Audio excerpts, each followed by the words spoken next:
Sabéis que de vez en cuando pues, nos gusta acercarnos a la poesía.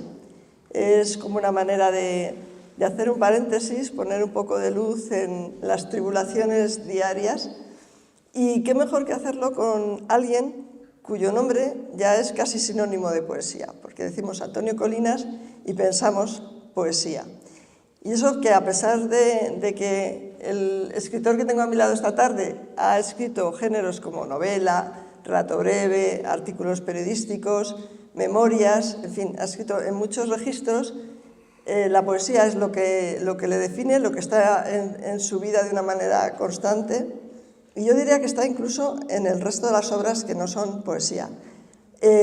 No solo en ese género ha alcanzado grandes cotas poéticas, sino que además ha sido reconocido por ello. Tiene premios importantes como el Premio Nacional de las Letras, el de la Crítica de Castilla y León, el Premio Reina Sofía de Poesía Iberoamericana, en fin, un montón de galardones y reconocimientos. Así que estamos encantados, Antonio, de recibirte y muchísimas gracias por haber aceptado la invitación. Los que también suelen venir saben que en estos casos, quizá por su formación profesional, suele empezar por lo último. Y lo último que te está pasando es un aniversario, es el aniversario de este libro, Sepulcro en Tarquinia, que es un libro fundamental en tu carrera, y eso que es un libro, no se puede decir primerizo, porque antes ya había habido 2 o 3 poemarios, pero sí, de alguna forma, a pesar de ser tan temprano, del año 75, ya marca una frontera. Hay como en tu trayectoria un antes y un después de Sepulcro en Tarquinia. 50 años, casi nada. Entonces, lo primero que quería preguntarte es cómo se vive eso, un aniversario de un libro que tiene ya 50 años y sigue tan vivo, sigue encontrando nuevos lectores y es, pues eso, objeto de una edición tan cuidada y una edición conmemorativa. ¿Cómo lo estás viviendo esto? Buenas tardes a todos. Muchas gracias por acogerme. Gracias, Angélica, por tus palabras. Y sí, este va a ser el año de Sepulcro en Tarquinia, de los 50 años de Sepulcro en Tarquinia. Es un libro, se suele decir que es el libro mío más conocido. Algunos, pues, más radicales dicen que hay 2 Antonio Colinas, antes y después de Sepulcro en Tarquinia. Ironizan un poco porque a partir de este libro, pues, parece que lo que he escrito no tiene ese fulgor que tiene este libro, ¿no? Al parecer fue un libro que marcó a varias generaciones de lectores y fue idea de la editorial de Siruela hacer esta edición que se caracteriza sobre todo porque va acompañada de 2 ensayos de 2 hispanistas italianos, o que están en Italia, Isabella Tomasetti y Vicente Beltrán, ¿no? Y aquí tenemos este libro que ya digo que soy el autor de Sepulcro en Tarquinia, aunque por llevar un poco la contraria, a veces cuando me dicen que es tu mejor libro, yo por llevar un poquito la contraria digo, yo prefiero Noche más allá de la noche, ¿no? Que es un libro posterior y es un libro, me parece que es más contundente, más muestra esa evolución que a veces no se ha comprendido en mi obra, de que mi obra parte de un culturalismo, de un lirismo, de una emoción, pero va, a partir de este libro, pues se abre a lo metafísico, se abre a las grandes preguntas y abre esa tercera etapa de mi poesía, que también en la que se caracteriza la poesía que estoy escribiendo últimamente con un tono más humanista, ¿no? Por decirlo así, con una palabra rápida. ¿Y te has preguntado por qué? Porque Sepulcro en Tarquinia, desde luego, es de lejos el libro que más ensayos ha provocado entre los estudiosos de tu obra. También no es la primera edición conmemorativa, incluso, que hay de Sepulcro en Tarquinia, y aparece pues tanto exento como en conjunción con otros libros. ¿Te has preguntado alguna vez por qué este éxito? Bueno, es un libro, como he dicho antes, o dicen los lectores, que tiene un fulgor especial Y ya desde el primer momento pues tuvo su eco, porque la edición primera se hizo en León, una tirada muy reducida de 500 ejemplares, pero inmediatamente ese libro, el año 76, ya tuvo el Premio Nacional de la Crítica, y apareció una segunda edición publicada en Lumen, y esta edición me consta que ya tuvo también pues, un gran eco, ¿no? Así que antes habían aparecido ya comentarios muy favorables y siguieron al año siguiente con ocasión del Premio de la Crítica. Es también el libro mío más traducido. Algunos de los poemas que vienen aquí pues son poemas míos emblemáticos, paradigmáticos, pero yo, en fin, por volver un poco a lo que decía antes, yo, como se dice de los hijos, no me quedo con todos los libros que he escrito, porque hay un libro al comienzo, Preludios a una noche total, en donde aparece mi voz, una voz que se motiva, emocionada, y ese libro es un poco la raíz de todo, porque luego siempre he procurado en los libros de poemas pues mantener estas características de la emoción, de intensidad, ¿no? Que el poema sea intenso, que cuando lo leamos dentro de nosotros se remueve algo, ¿no? Que conmueva, y como decía Ezra Pound, que el poema tenga su voltaje, sobre todo que tenga su voltaje. En Sepulcro en Tarquinia, de todas maneras, sí que hay algunas cosas que luego son una constante en tu poesía también. Quizá ese contrapunto entre el mundo italianizante, en ese momento estabas viviendo en Italia, que yo creo que fue fundamental para tu vida y para tu obra, ¿no? Esos años italianos. Por un lado ese mundo clasicista y por otro el mundo de tu procedencia, ¿no? El mundo del noroeste, de las montañas de León, ¿no? Ese Castra Petagonium al que de vez en cuando vuelves, ¿no? Sí. Bueno, yo a veces todavía me sigo sorprendiendo porque en este libro luchan dos mundos, ¿no? Este libro lo escribí en Italia y es un libro con mucha Italia. Jorge Guillén, cuando apareció el libro, no nos conocíamos, me escribió una carta en la que me decía: es el libro actual con más Italia que conozco de poesía, ¿no? Y hay esas dos partes primeras, pero hay esas otras dos partes que yo escribía en los veranos que yo pasaba en el pueblo de mis abuelos, en el Valle de Vidriales, y ahí están de manera muy especial mis raíces, porque todos sabemos lo importante que es para el escritor esas raíces primeras, qué importantes son los cuentos, las leyendas, los símbolos de entonces, los lobos. Y allí, como sabe muy bien Germán, hay dos campamentos romanos, hay un castro viejo prerromano, y claro, todo el pueblo y todas las vivencias y los relatos orales de entonces giraban en torno a estas ruinas, que allí se decía pues que eran de los moros, ¿no? Se decía todo eso que aparecía era de los moros, ¿no? Entre otras cosas porque en la cima del castro hay una cueva, y allí en las noches de luna pues aparecía una mora que se peinaba con un peine de plata a la luz de la luna, ¿no? Pero bueno, también esas leyendas que yo luego, cuando las comenté con José Luis Puerto, que aparte de un gran poeta es también un gran antropólogo, etnógrafo, pues yo le contaba algunas anécdotas cuando hizo el libro sobre las leyendas de la zona, que eran leyendas celtas, ¿no? Por ejemplo, se decía que el castro romano, el castro viejo, estaba sostenido por una viga de oro, o que el castro estaba comunicado subterráneamente con el lago de Sanabria, o incluso con el mar, decían algunos, ¿no? O sea, y José Luis decía, bueno, estos son historias que se repiten, ¿no?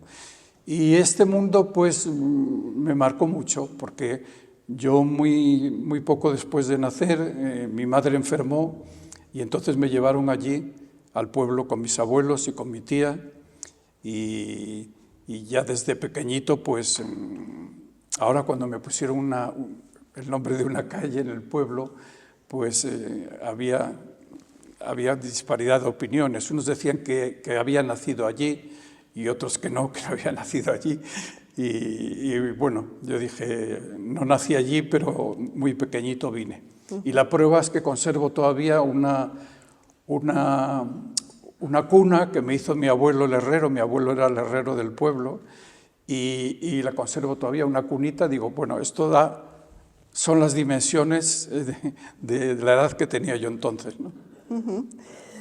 Está bien eso de la cuna. 50 años, más de 50 años, porque antes la poesía ya estaba contigo. ¿Cómo se hace para que la poesía no le abandone a uno durante todo este tiempo? Y si a lo largo de este tiempo ha cambiado tu relación con la poesía, o cómo ha cambiado. Sí, pues es verdad que la poesía suele nacer como nacen todos los que escribimos en la adolescencia, en una edad primeriza, pero llega un momento en que ya va muy unida de manera especial a nuestra vida. Yo siempre repito que para mí poesía y vida es lo mismo. El arte o la posibilidad de escribir y la posibilidad de vivir son tareas que van fundidas. Y entonces, pues a medida que pasa el tiempo, esa idea o esa obsesión o esa vocación se va consolidando.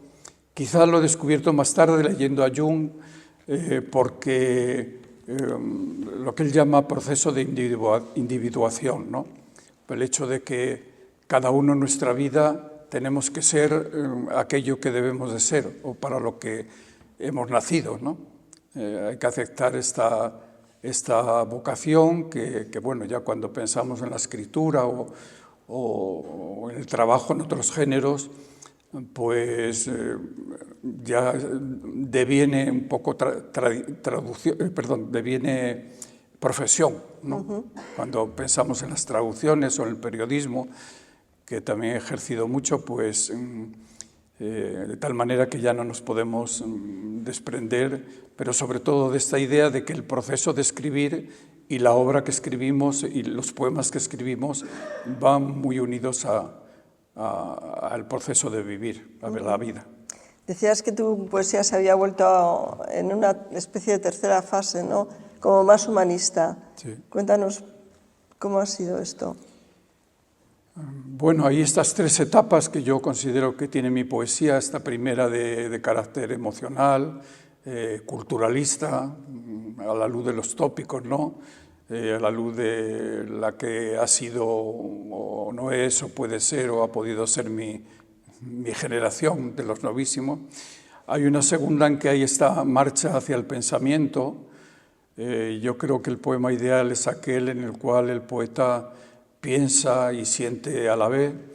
Y luego hay esta tercera etapa que se abre con un libro que no fue muy bien comprendido por algunos sectores, que es Los silencios de fuego, en el cual hay, por decirlo como decía antes, en una sola palabra, hay esta marcha o esta preocupación por lo humano. Quiero decir, por un lado, me acuerdo que en ese libro hay un primer poema sobre la que fue la primera guerra del Golfo, ¿no? Pero luego en libros sucesivos apareció la caída del muro de Berlín, con un poema largo, La tumba negra, los totalitarismos, la recuperación de Pasternak, y continuando siempre con mi voz, a la vez han aparecido alguna serie de poemas también que yo llamo poemas civiles, ¿no? Luego, a partir de un libro como Tiempo y Abismo, es un libro que siempre me explica cómo comienzo a escribir yo un poema, ¿no? Tiene que aparecer ese primer verso que los antiguos decían que alguien nos dictaba, pero yo llevaba como 2 o 3 años sin escribir nada, y al día siguiente del funeral de mi padre pues salí con el coche vagando sin rumbo fijo, y era Navidad, era invierno. Llegué hasta la cima del Teleno, no hasta la cima, perdón, hasta la base del monte Teleno, nuestra cima tutelar, y allí entonces surgió un primer poema de un nuevo libro que sería Tiempo y Abismo. ese libro pues es un libro en cierta medida duro, pero que supone a la vez lo que para mí últimamente supone la poesía, que es la búsqueda de la plenitud de ser, ¿no? Más allá de la dificultad, he trabajado mucho, sobre todo con los aforismos, con los temas de la armonía, de la mansedumbre, que no son temas fantasiosos o no responden a una ataraxia, a una pasividad, sino que la armonía viene después de la prueba, después de la dificultad, ¿no? Mirando para atrás, a esos primeros tiempos de la poesía, en la vida siempre es bueno tener buenos maestros, aunque no sean, digamos, de entrada, se les pueda considerar así. Yo voy a referirme a dos personas que creo que tuvieron bastante importancia en tu vida. Una es Vicente Aleixandre, nuestro premio Nobel, que por cierto ahora está un poco olvidado, diría yo. Te preguntaría por eso también, pero un poco cómo fue esa relación con Vicente Aleixandre, que además tiene, cuéntalo tú, mucho que ver con este libro. Sí. Cuéntalo. Pues sí, yo cuando tenía 18 años y llegué a Madrid, pues a los pocos meses hizo eso que por lo visto hacían otros poetas, ¿no? Llamar por teléfono, soy un joven poeta. Bueno, pues pase usted dentro de 2 o 3 días o la semana que viene. Y bueno, ahí sí que comenzó una amistad que también acabó siendo un magisterio, ¿no? Yo lo reconozco como un maestro porque a esa edad mía, lo recuerdo a través de algunas anécdotas, ¿no? Cuando le llevaba un poco mis primeros poemas, me dijo: yo creo que en usted hay un poeta, pero ¿por qué no deja de escribir sonetos por una temporada? Claro, los sonetos estaban todavía en su plenitud, incluso en algunos, los sonetos de Blas de Otero, incluso algunos poetas de la poesía social. O también él me decía: un poema no puede empezar con cualquier verso y terminar con cualquier verso. Él atribuía mucha importancia al arranque del poema y al final. Desde luego, si un poema acaba mal, pues acaba fracasando, ¿no?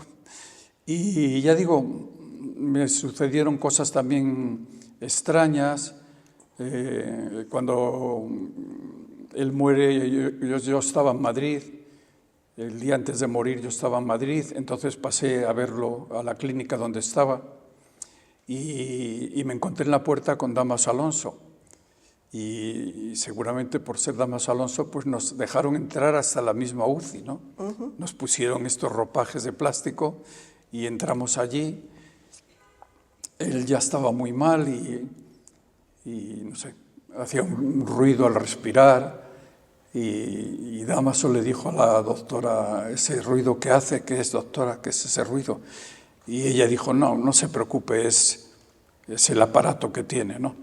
Que tiene puesto. Pero bueno, al día siguiente murió. Y bueno, hay esa etapa de mi vida pues que va muy unida a ese magisterio. Yo cuando, de una manera muy circunstancial, pues fui a Italia para hacer una sustitución, pues también le consulté a él. Yo tenía muchas dudas, ¿no? Que así de repente pues pasara de hacer el servicio militar en el Ferral con medio metro de nieve a explicar poemas en Italia, ¿no? Y antes de ir pues le consulté a él, me dio una carta de presentación y ya de que escribí el libro pues en un verano le propuse que me aconsejara qué título le podía poner. Le ofrecí 2 o 3 títulos y él fue el que me sugirió el de Sepulcro en Tarquinia y de hecho el libro está dedicado a él y ahora también recuerdo a María José porque ella estuvo conmigo en Italia en toda esa etapa de la escritura del libro. ¿Y por qué crees que ahora su poesía está un poco, yo diría un poco olvidada, o no piensas? Bueno, no sé, aquí sí tenemos que aludir al mundillo literario o a nuestro país, pero es verdad que desde que le concedieron el premio Nobel se eclipsó un poco su nombre. Ahora se ha vuelto a recuperar por el tema de la casa, porque fue un tema muy lamentable, ¿no? Que que la casa de un premio Nobel, yo creo que en ningún país estaría como ha estado esta, ¿no? Abandonada, con goteras. Yo la última vez que entré, pues el estado era deplorable. Y bueno, parece ser que ya se ha resuelto el tema por fin. Y a raíz precisamente del tema de la casa, pues, y yendo como vamos hacia el centenario del 27, pues yo creo que se está volviendo a hablar. Se ha hecho también una película sobre él, que se ha estrenado hace poco, y ha habido, pues, hay una recuperación, ¿no? La otra persona importante en tu vida y en tu obra es María Zambrano. A María la conociste además antes de que volviera del exilio. Cuéntanos también cómo fue esta relación, que ha sido fundamental, porque además tienes un libro de 400 páginas sobre su obra, que es prácticamente un libro casi definitivo, ¿no?, sobre el pensamiento de María Zambrano. Sí. Háblanos de esta mujer. Bueno, el magisterio de ella es el magisterio a través de sus lecturas, de sus libros, y yo siempre llevaba en la cabeza esta idea de escribir un libro sobre ella, y en parte se recoge en él nuestra relación. Yo la conocí cuando estaba ahí en Ginebra todavía, y yo había ido a dar allí una conferencia, y días antes la llamé por teléfono, y fue una llamada, esa voz que tenía ella, ¿no? Esa voz tan especial que se decía que escribía como hablaba y hablaba como escribía, ¿no? Y ya cuando acabó la conversación, ella me dijo, usted y yo hace mucho tiempo que nos conocemos. Y yo colgué el teléfono y dije, ¿cómo que nos conocemos si no nos hemos conocido, ¿no? Eran de esas frases que ella usaba a veces. También luego me escribió una carta que terminaba diciendo, bueno, seguiremos hablando sin necesidad de escribirnos. Son frases muy propias de María Zambrano. Y luego, pues, en fin, todos los poetas le debemos ese hallazgo, ese gran hallazgo suyo de la razón poética.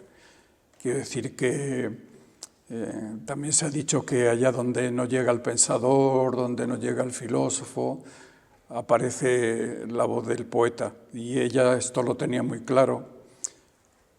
Casi todos los amigos que tuvo ya desde sus inicios fueron poetas. La poesía le marcó ya mucho en los años primeros de su adolescencia en Segovia, San Juan de la Cruz. Cuando ella abandonó España, salió de Barcelona hacia la frontera, pues solo llevaba 3 libros, y uno de los libros era las obras de San Juan de la Cruz.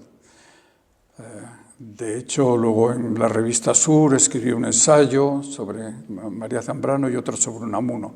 Es curioso este hecho, bueno, tendría que extenderme por otros caminos, pero es curioso este hecho de ver cómo, atravesando ella la frontera en 1940, los primeros escritores que lee y de los que escribe, cuando llega a América, nada más llegar a América, son San Juan de la Cruz y Unamuno. Ella cuando va a ver a Ortega, quiero decir que el tema de la razón poética en ella es algo que siente desde muy joven, ¿no? Sí. Porque ahí cuenta la anécdota cuando va a ver a Ortega, ¿no? Sí, esa anécdota es curiosa porque, como ya dijo al final, dice, es la primera vez que lo digo, en la entrevista que le hice yo, ¿no? Ella fue a la redacción de Revista de Occidente a llevarle a Ortega un ensayo, entonces no era libro todavía, un ensayo hacia un saber sobre el alma.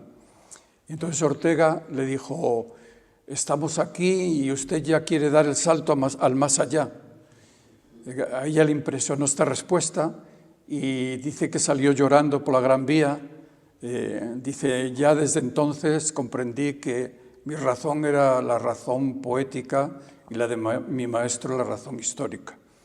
¿Por qué la razón poética? Porque por ese salto que dice Ortega que ella daba, ¿no? En su ensayo aquello no había sistema, no era filosofía sistemática, sino que, en fin, todo ese otro libro importante que es Filosofía y Poesía, pues ya se ve muy bien la radicalidad de su teorizar, ¿no? Y siempre la poesía pues es la que le obliga a dar con el lenguaje ese salto más allá. ¿Qué nos enseñaría hoy en día María Zambrano en el ámbito de la poesía, o en el ámbito de la vida, quizá? Bueno, lo cierto es que cada vez se conoce más, se edita más su obra. Yo ahora acabo de volver de un encuentro internacional que ha habido en Málaga, y allí había personas de varios países. Se está conociendo, se está traduciendo en Francia, en Italia, y no sé, poco a poco. Quiero decir que quizá en las universidades todavía no hay personas que nos dicen, bueno, pues yo he hecho filosofía y nunca me hablaron en la Universidad de María Zambrano, ¿no? Pero por otro lado, pues también hay en el ámbito de la estética, pues se le está conociendo. Hay un libro de relatos breves, ¿no? El de Hablan las piedras, que es un regreso a... Viviendo en las piedras. Sí. Y en eso, cuando hablamos a raíz de la publicación de ese libro, me acuerdo que me dijiste algo que me gustó, que me decías que te sentías cerca de Delibes y de Pino, porque eran escritores que habían partido de lo muy particular hacia lo universal, ¿no? Mira, solo preguntar en estas tertulias cuál es la parte de la obra de Delibes de la que te sientes más próximo. Creo que en este caso es eso, esa manera, ¿no?, de trascender lo particular hacia lo universal, es en el caso de Delibes. Bueno, yo creo seguramente que soy y he sido un lector muy fervoroso, pero inusual de Delibes, en el sentido de que anoche hacía una pequeña chuleta aquí como para recopilar que había sido de mi interés por la obra de Delibes, y entonces aparecían libros como Viejas historias de Castilla la Vieja, Mi vida al aire libre, Mi querida bicicleta, Mis amigas las truchas, y entre las novelas, pues El tesoro, ¿no?, que es un libro que también Germán sabe algo de él, ¿no?, porque hace referencia, nos lleva a un territorio con el que yo me siento muy identificado, ¿no?, ese territorio de nuestra comunidad, ese territorio de los orígenes, de las ruinas, de los tesoros, que a veces, como en este caso, el tesoro de las labradas. Yo a la ligera me gusta decir que las labradas es nuestro Machu Picchu, porque hay esta teoría con la que a algunos nos gusta jugar, ¿no?, diciendo que allí debió de estar verdaderamente Lancia y no al lado de León, porque, no sé, en aquella altura, en aquel territorio. Bueno, total, ¿qué significan todos estos libros? Pues tengo que hemos recordado el año 75, cuando aparece Sepulcro en Tarquinia, y el año 75 yo veo por primera vez a Miguel Delibes. Y lo veo en la academia porque precisamente Aleixandre me había dado una invitación para asistir al discurso que dio él. Y de aquel discurso, que ya era muy, muy avanzado en su preocupación por el medio ambiente, por el desarrollismo, se me quedó aquella frase que decía al final, que ayer comprobé: paren la tierra que yo quiero apearme, ¿no?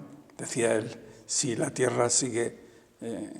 hace unos momentos comentábamos que hubiera pensado él, Miguel Delibes, de este territorio de incendios bestiales que hemos tenido y de la degradación progresiva de todo, ¿no? Y por tanto, también este Delibes el de los diarios de un cazador, de un emigrante, de un jubilado. Es decir, este aspecto de su obra es el que más me ha traído como lector, por razones de sintonía, porque yo también, cuando he hecho algo de periodismo o artículos de opinión, siempre he estado cerca de estos temas, ¿no?, de los temas medioambientales. Hubo una época en la etapa orteguiana del país, cuando hice también un poco periodismo de fondo, y me decían, bueno, ¿tú cómo escribes de esto? Si tú eres un poeta lírico, tú eres un soñador, tú eres un idealista. Y bueno, pues en lo que se refiere al lado testimonial, pues también ahí podemos valorar.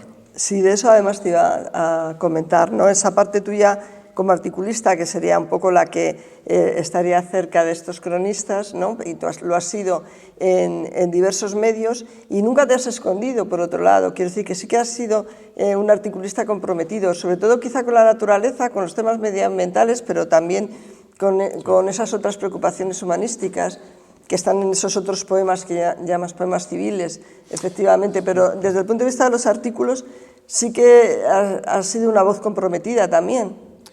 Sí, luego con el paso del tiempo también he visto que había, aunque sea subterráneamente, esa relación de la preocupación por estos problemas medioambientales, estos problemas de carácter más social o testimonial, que hay una sintonía con mi obra.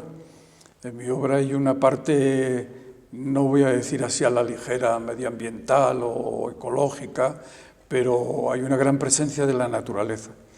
La naturaleza bien entendida, siempre lo he tenido que ir recordando, porque no es una naturaleza que aluda solo que aluda a lo rural o a lo costumbrista, sino que es esa naturaleza que en fin, también trataron y persiguieron los románticos centroeuropeos, ¿no?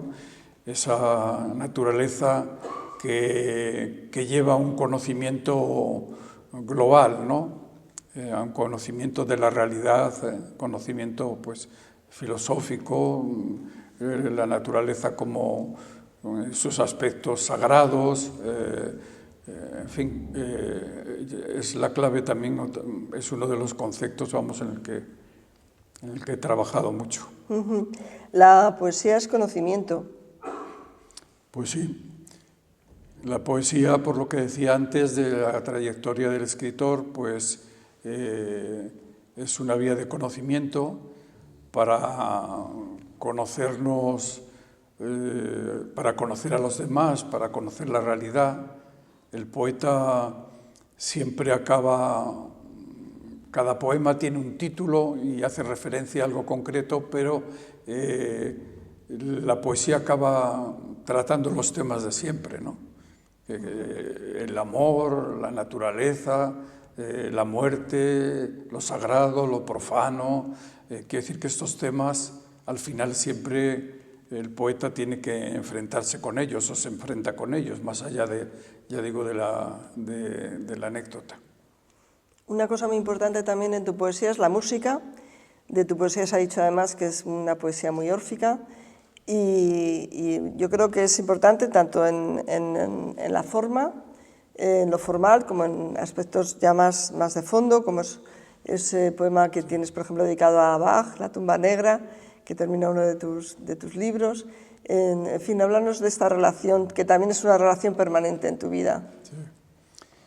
Bueno, en efecto hay dos músicas, la música de los músicos, la música de las obras que admiramos. Para mí el más grande fue Johann Sebastian Bach, también Händel, también los barrocos. Pero hay otra música que es la música del verso, que en ocasiones la poesía tiene este sentido órfico que ya la crítica me la ha ido recordando también. La crítica, cuando es positiva, pues nos hace descubrir la propia obra, ¿no?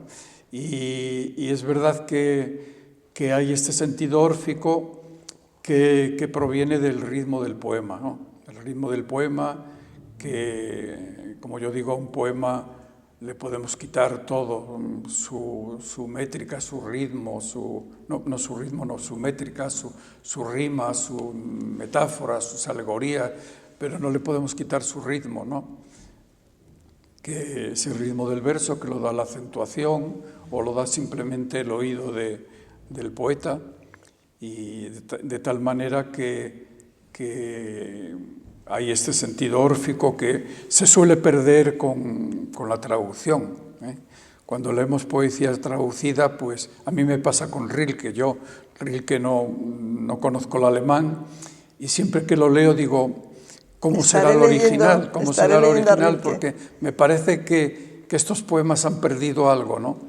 Y claro, como traductor luego lo he comprendido, que sobre todo cuando se traduce poesía hay que salvar lo que yo llamo el espíritu del texto, ¿no? Quiere decir que no basta la traducción literal, palabra por palabra, sino que hay que salvar la poesía, ¿no? Eso es lo más difícil a la hora de traducir poesía, por supuesto.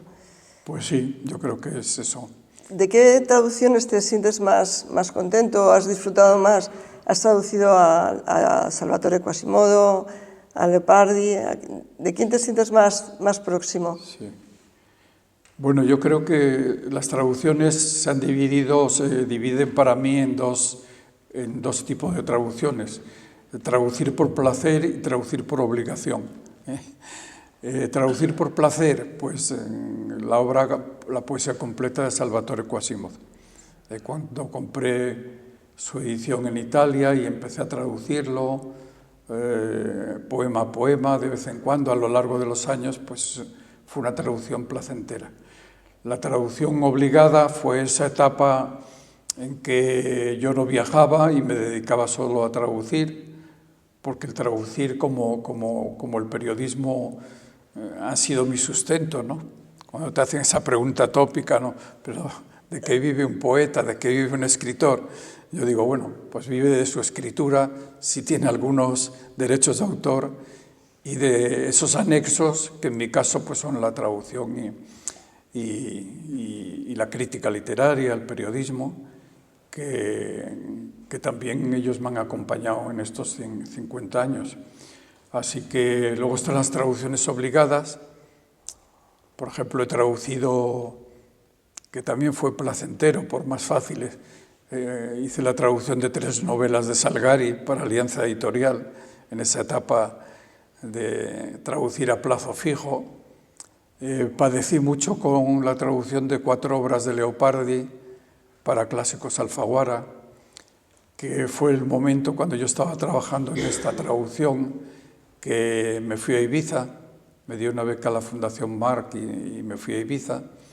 Y entonces Claudio Guillén, el director de Alfaguara, me dijo, no terminarás la traducción, ahora si te vas a Ibiza.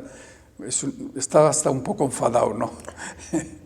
Y digo, yo creo que ahora, precisamente por irme allí, pues voy a tener más tiempo y luego vino la crisis en la editorial Alfaguara, la primera Alfaguara, y no corregí las pruebas las segundas pruebas de imprenta. Y hubo algunas erratas y no se acaba nunca una traducción. La traducción de los cantos de Leopardi, pues ya la última edición es la de Galasia Gutenberg y ya no la toco más porque es lo de Juan Ramón, ¿no? Si la toco en busca de la poesía de los cantos, seguramente pues la echaría a perder, ¿no? Ya. Comentábamos antes de comenzar la conversación, bueno, que has vivido 21 años en Ibiza, pero has sido un enorme viajero. No solamente, o sea, hay unas grandes influencias en tu obra también procedentes del mundo del Oriente, ¿no? Lejano. China también ha sido muy importante para ti. ¿Qué ibas encontrando en esos mundos? Bueno, como yo he dicho, no he ido donde he querido, sino donde la vida me ha llevado. Quiero decir que he estado 2 veces en China y la primera vez, pues de repente recibí una carta que 5 universidades de allí se habían puesto de acuerdo para que fuera. Entonces yo no conocía a nadie y para allá marché. Estuve casi un mes, ¿no? Pero lo de Extremo Oriente en mí, como lector, está más atrás, ¿no? Está más atrás. Yo siempre me ha gustado mucho la poesía china. Pensemos que la poesía china, como la sumeria, la de Egipto, en fin, estamos en el siglo XX antes de Cristo, ¿no? Que hay poesía en el mundo y ese esquema del poema, de ese poema tan de Extremo Oriente en el que hay poesía y pensamiento, pues me llevó muy pronto pues a tener interés con esta literatura y también la filosofía, el taoísmo, el budismo. y de ahí nacen pues un poco los viajes. También he estado 3 veces en Corea, en la India, y todo, ya digo, por razones que me llamaban y para allá he ido. Ahora desde el COVID pues ya no quiero hacer viajes largos. Pero tu relación sigue siendo con los poetas, es decir, que no es tanto el tema del viaje, que también como no de la influencia que esos pensamientos han tenido, esos autores y esa forma de ver la vida han tenido en ti, en tu poesía. Claro, porque a veces tengo un libro, La simiente enterrada, que es un libro sobre China, pero es esa, la China del siglo VI antes de Cristo, ¿no? Digo, no me preguntes por la de ahora. Entonces ellos ahora están imitándonos, están luchando por los televisores, por los coches, por el capitalismo desaforado, ¿no? Con esta sociedad de partido único a la vez, ¿no? Pero nosotros estamos mirando hacia esa otra China que es la China de cierta medicina, de ciertos comportamientos, de ciertas prácticas, que es una China remota, pero que ellos yo creo que, no sé si lo estudian en la escuela, pero la siguen manteniendo también, ¿no? Cuando hablas con ellos, pues de repente te dicen, como decía Confucio, como decía Lao Tse, pero bueno, creo que esta China, ya digo, está muy atrás, está muy lejos de la actual. ¿Y cómo es ahora tu relación con la poesía? ¿Te sigue llegando ese primer verso que pone en marcha el poema con cierta frecuencia? ¿Ha cambiado tu forma de escritura a lo largo de estos años? Pues sí. Sí, es otra de las constataciones que podemos decir con escribir a la espera siempre de ese primer verso, ¿no? Que, por ejemplo, cada vez corrijo más, ¿no? Quiero decir que los primeros libros, un libro como Preludios a una noche total, es un libro que escribía de un tirón, sin corregir. Cuando publiqué las ediciones de Poesía Reunida o Poesía Completa, pues casi no corregí nada. Pero a partir después de Sepulcro en Tarquinia, precisamente cada vez he corregido más, ¿no? Es una tarea de corregir. Ahora tengo algunos poemas inéditos y no sé, los tengo ahí enfriando porque corrijo y dudo y vas pensando que ya pues lo habías dicho todo. A veces me han llegado esas críticas de, bueno, este libro sí está bien, pero es siempre Antonio Colinas, ¿no? Como diciendo, sí, es más de lo mismo, ¿no? Yo creo que no. Yo creo que Sepulcro en Tarquinia no es como Tiempo y Abismo o Preludios a una noche total. Siempre debajo puede estar mi voz, pero yo creo que ha habido una evolución que ya digo que lleva a algunos a decir, no, yo, Antonio Colinas, hasta Sepulcro en Tarquinia. Y otros, por el contrario, hay un hispanista, Francisco Aroca, de la Universidad de Damián, que él hizo un ensayo sobre la tumba negra, precisamente este poema. Y era muy partidario de esta poesía culturalista y negaba un poco, en conversaciones privadas, negaba o tenía menos interés por los libros posteriores.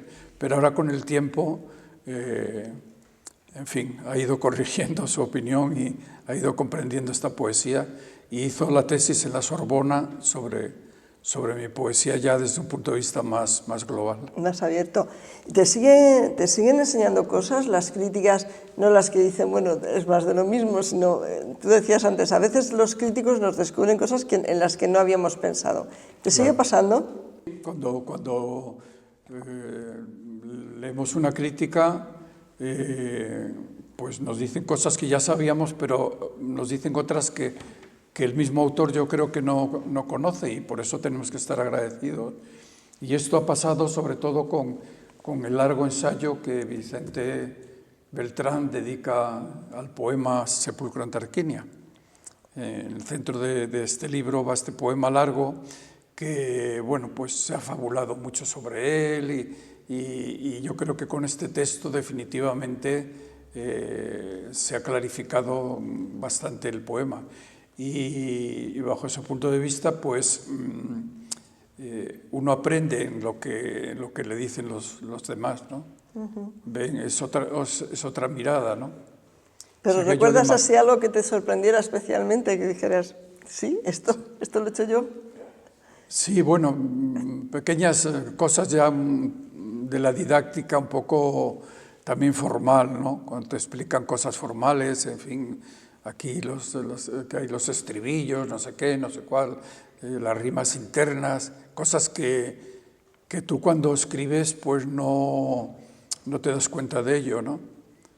Y lo cierto también es que este es un libro que cuando lo acabé pues estaba un poco sorprendido, porque a medida que lo escribía me parecía que la página en blanco me venía pequeña, que el poema salía de ese espacio y que el poema pues tendría que ser como algo más evanescente, como un aroma.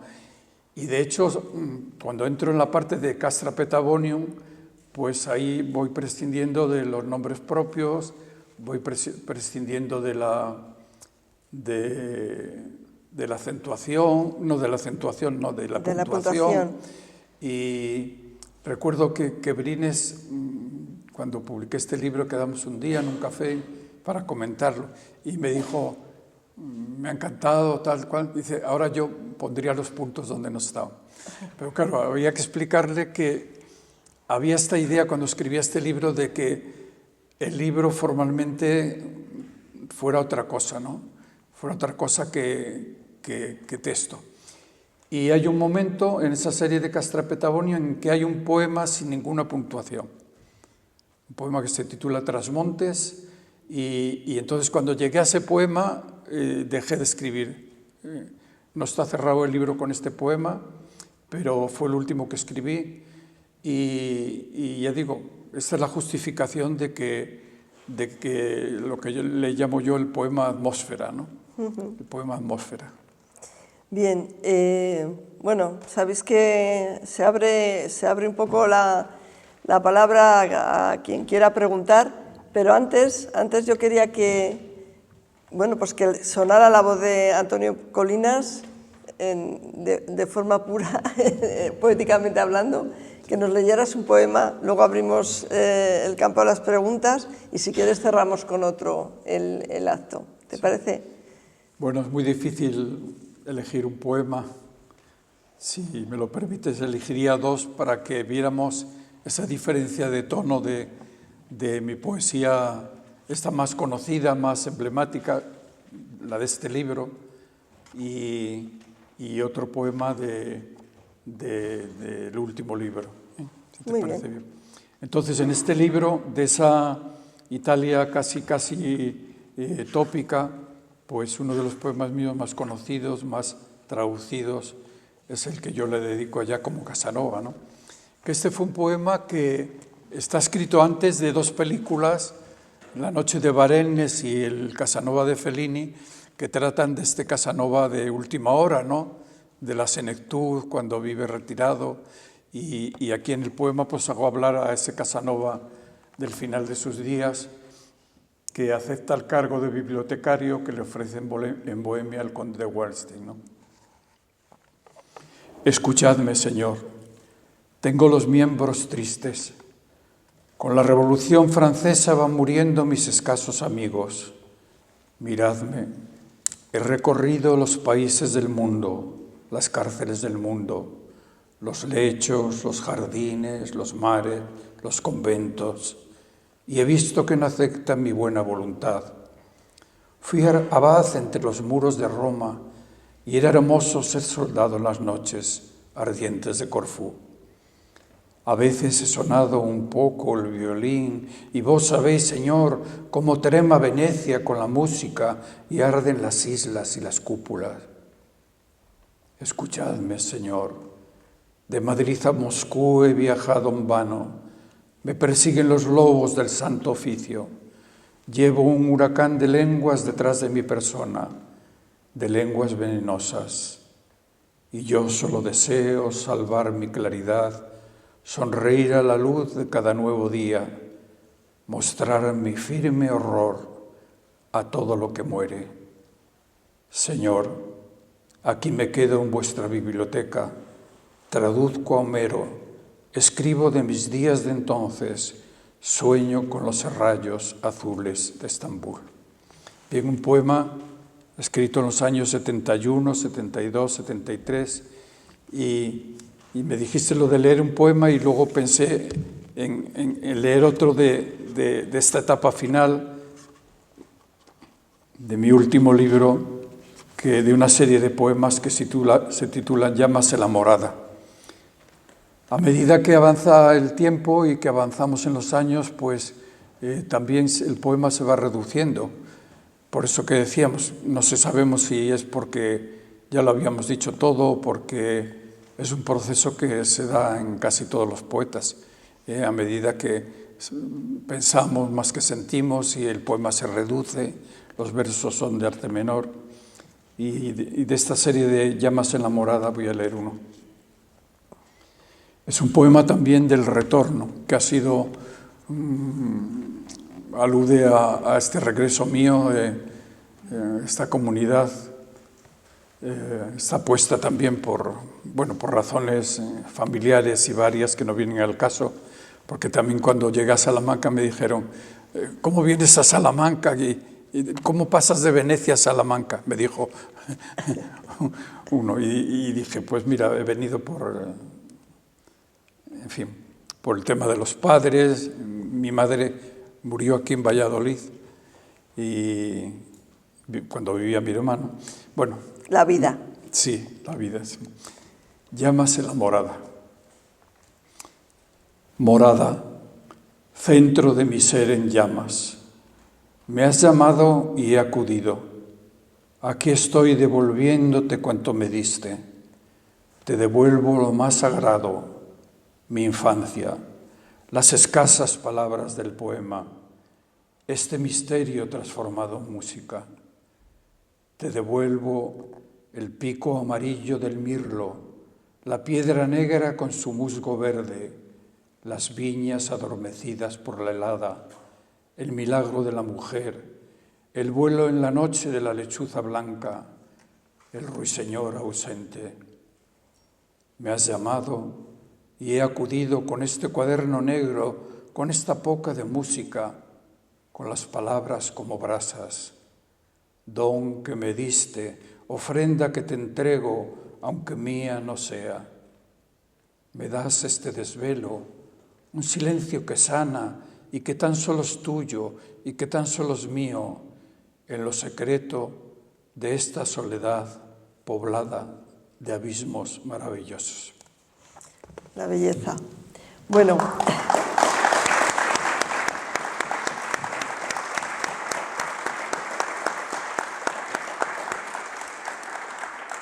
Pues es vuestro turno, que siempre es un poco difícil de aceptar, ya sabemos, pero...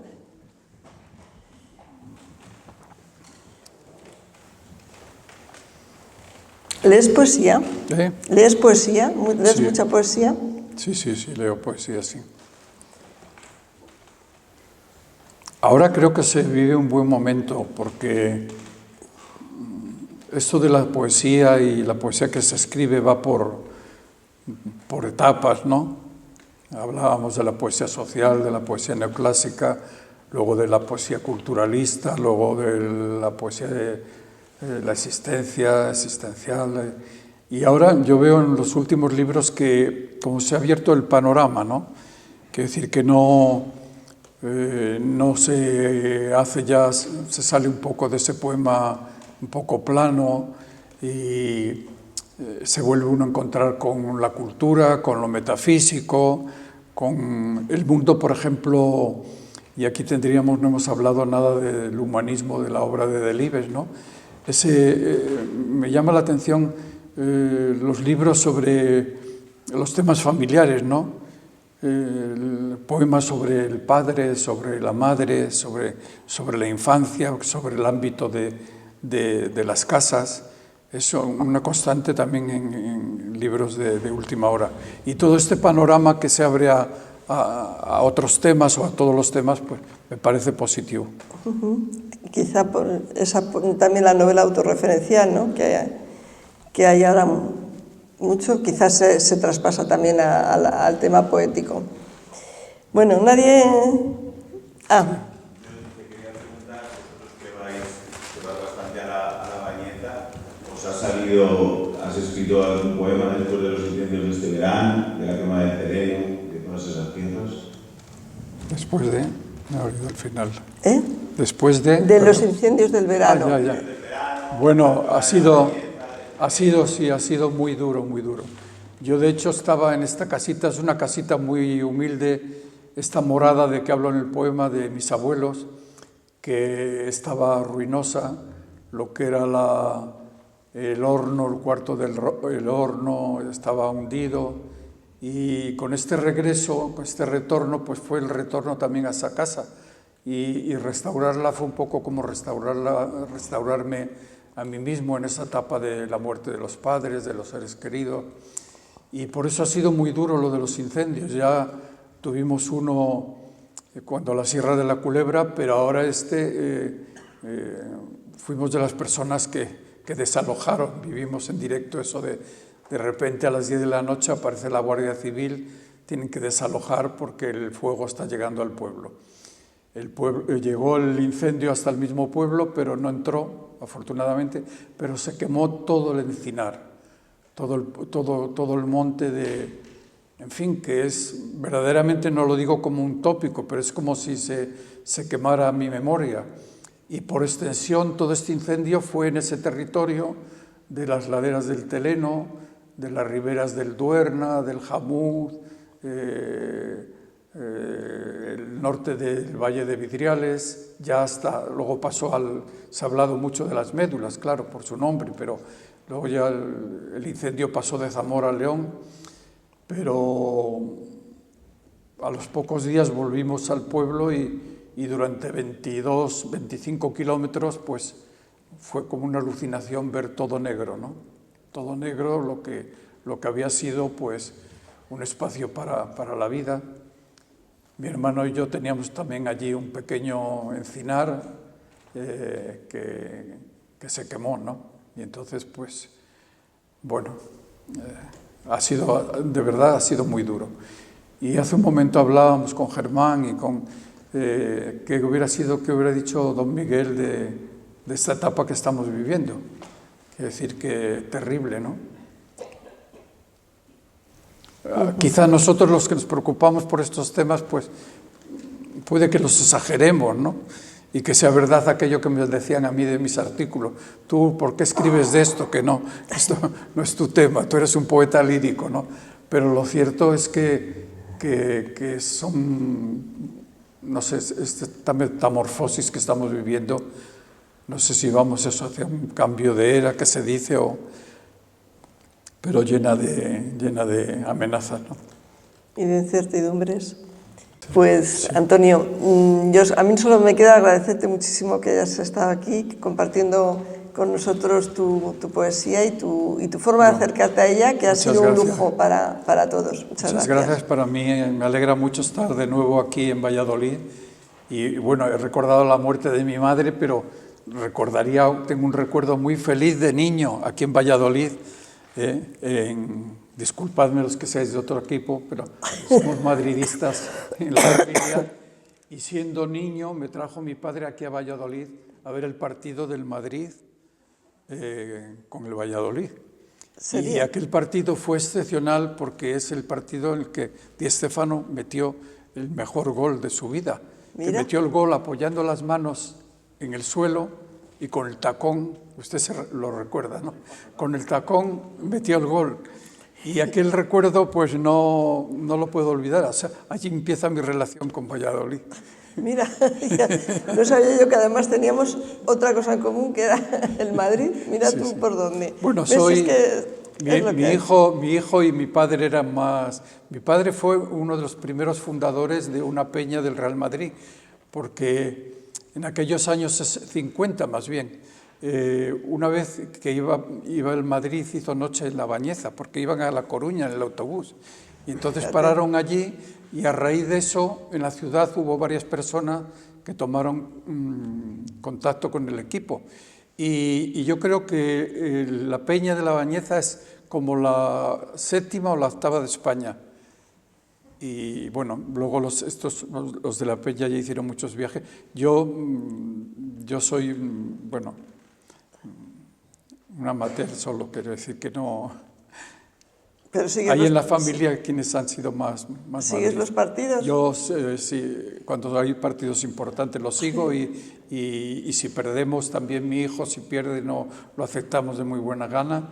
No somos fanáticos como otro amigo nuestro, que no sé si lo conocéis, del mundo de la poesía. ¿Quién? No digo el nombre. Sí, es el director de una gran colección. Y bueno, recuerdo que una vez diciéndole yo esto, digo, pues yo soy del Real Madrid. ¿Cómo que eres del Real Madrid? En fin. ¿Chus Bisol? No, de estos forofos no somos. Muy bien.